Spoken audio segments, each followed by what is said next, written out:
ಆತ್ಮೀಯ ಸ್ನೇಹಿತರೆಲ್ಲರಿಗೂ ನಮಸ್ಕಾರಗಳು.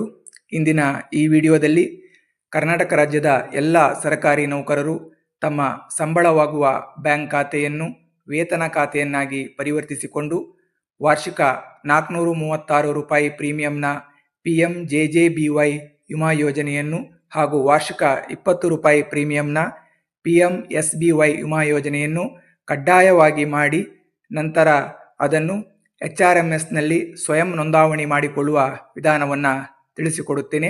ಅದಕ್ಕಿಂತ ಮುಂಚೆ ನೀವು ನನ್ನ ಚಾನಲನ್ನು ಮೊದಲ ಬಾರಿ ವೀಕ್ಷಿಸುತ್ತಿದ್ದಲ್ಲಿ ದಯವಿಟ್ಟು ಸಬ್ಸ್ಕ್ರೈಬ್ ಮಾಡಿಕೊಳ್ಳಿ.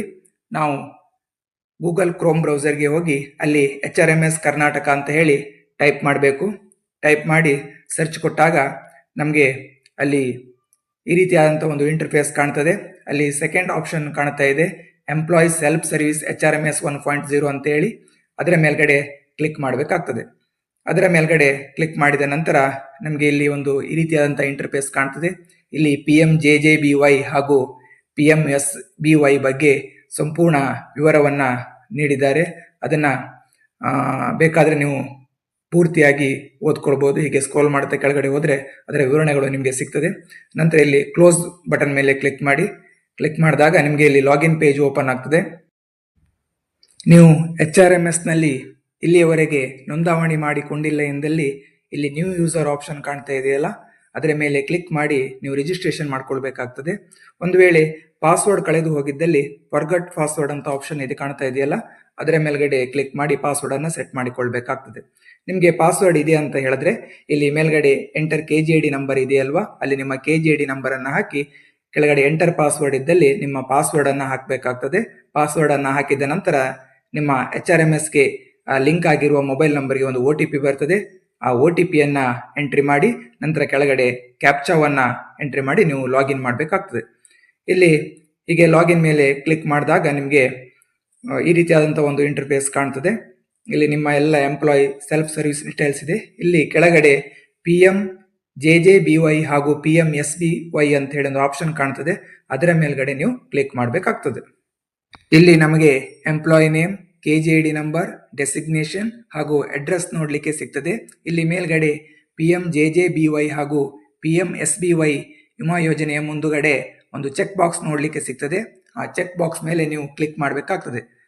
ಕ್ಲಿಕ್ ಮಾಡಿದ ನಂತರ ಅಲ್ಲಿ ಗ್ರೀನ್ ಟಿಕ್ ನಿಮಗೆ ಶೋ ಆಗ್ತದೆ.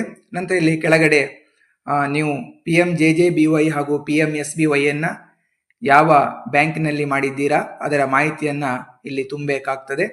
ಅಲ್ಲಿ ಬ್ಯಾಂಕ್ ಆರ್ ಪೋಸ್ಟ್ ಆಫೀಸ್ ಅಂತ ಇದೆ. ನೀವು ವಿಮಾ ಯೋಜನೆಯನ್ನು ಬ್ಯಾಂಕ್ನಲ್ಲಿ ಮಾಡಿದರೆ ಬ್ಯಾಂಕ್ ನೇಮನ್ನು ಹಾಕಬೇಕಾಗ್ತದೆ. ಪೋಸ್ಟ್ ಆಫೀಸಲ್ಲಿ ಮಾಡಿದರೆ ಪೋಸ್ಟ್ ಆಫೀಸ್ ನೇಮನ್ನು ಹಾಕಬೇಕಾಗ್ತದೆ. ಅದರ ನಂತರ ಅಲ್ಲಿ ಕೆಳಗಡೆ ಎರಡನೇ ಬಾಕ್ಸ್ಗೆ ಬಂದಾಗ ನಮಗೆ ಅಲ್ಲಿ ಬ್ರಾಂಚ್ ಅಂತ ಇದೆ.